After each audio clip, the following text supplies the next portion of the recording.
The ladies love him. The women on my crew love him. So I thought I was gay until I met Dave Patten today. Like, dude is awesomely cute. Dave, call me maybe.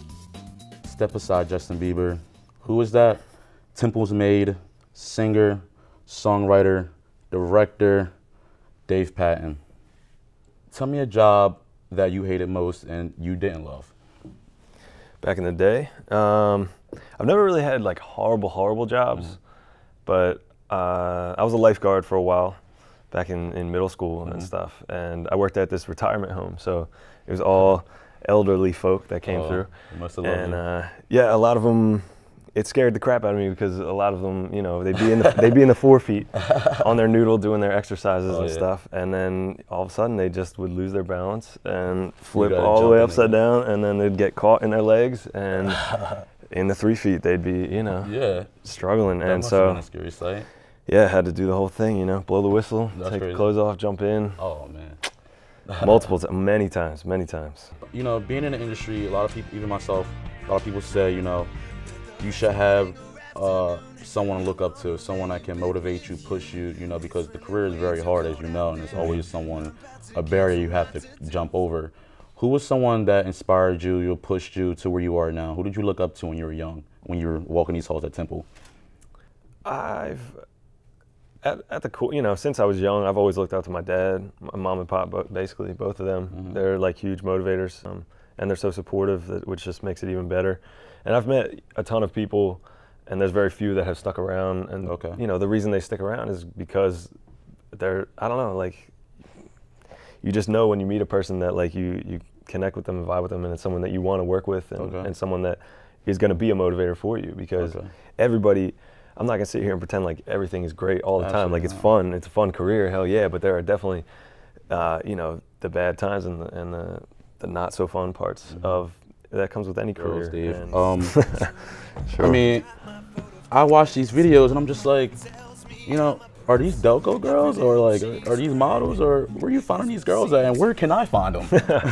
They're awesome. They're from all over the place. Some are from, you know, Western PA. Some are from Philly. Some are from New York, all over the place. Now, do you stay in contact with these girls? Of course. You know? Of course. Yeah. You know. So, have you ever been rejected by a girl before? Someone as, you know, as fly as you? Yeah, plenty of times. Tell me about that. Like, you ever have any, like, you ever got any influences from, like, that feeling and, you know, inspired you to write any type of music? Yeah, absolutely. The majority of all of the music that I write is based on one extremely failed relationship that I had, where, you know, I acted stupid and got my heart broken. And the core of that song, when I was writing it, I was in, you know, a pretty dark place and everything on an emotional level, and, you know, depression level and all. Now, this was from the, you know, your previous relationship. Yeah, it's from that same girl. Okay. Same girl. Yeah, you know, you got to experience the bad times to appreciate the good. So I was in a very dark place, and I really just was so mad at myself for everything that I did, and how I failed at, like, it really, I don't know, failure is like, that's part of my motivator. Like, it really bothers me when I do, and I just, at that point, it got to the point where I was so desperate that I would have just traded anything just to have her back. Like, I would have literally traded, like, my voice, everything. Foolish as it seems, she's worth everything.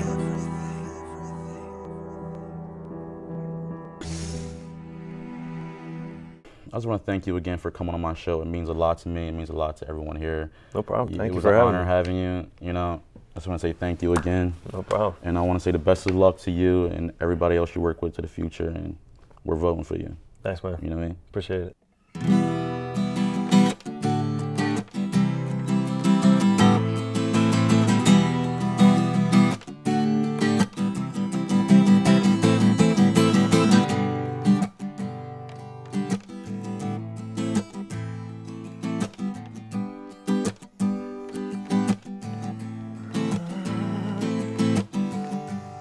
You see, he woke up from his dream to find the nightmare was still real.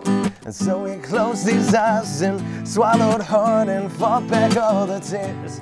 I still see you when I sleep, memories of you and me. So baby, dry your tears. I'll never stop. I'll be the man you knew I could be. And don't stop pushing forward. The wall is bound to break. And don't stop what you started. You throw it all away. And don't stop, cause it's harder than you had imagined it ever could be. Don't stop for anyone. Don't stop for me. You see, the sun was slowly fading, and the sky was painted red. And there's gunfire in the distance, but his family's in his head. And as teardrops filled his letters to loved ones and to friends, you know he fought through all the misery just to see them once again. And don't stop pushing forward. The wall is bound to break. And don't stop what you started. You throw it all away. And don't stop, cause it's harder than you had imagined it ever could be. Don't stop for anyone. Don't stop for me. Tonight we're meeting face to face, and I've had butterflies all day. I know I'll think of what to say. Eventually, I've got my vote of confidence. My mama tells me I'm a prince. I really hope she's right. I guess we'll see tonight. I stutter cause I'm nervous. I tend to overthink. I'm just happy you're here with me. Summer's here, the end's a long way to go. Time spent without you gives me the worst pain of all. Living like our last night and loving till tomorrow. I can feel the winds around me, listen to them echo. So far, so long, so far, so long. Funny how the smallest things in life will make you feel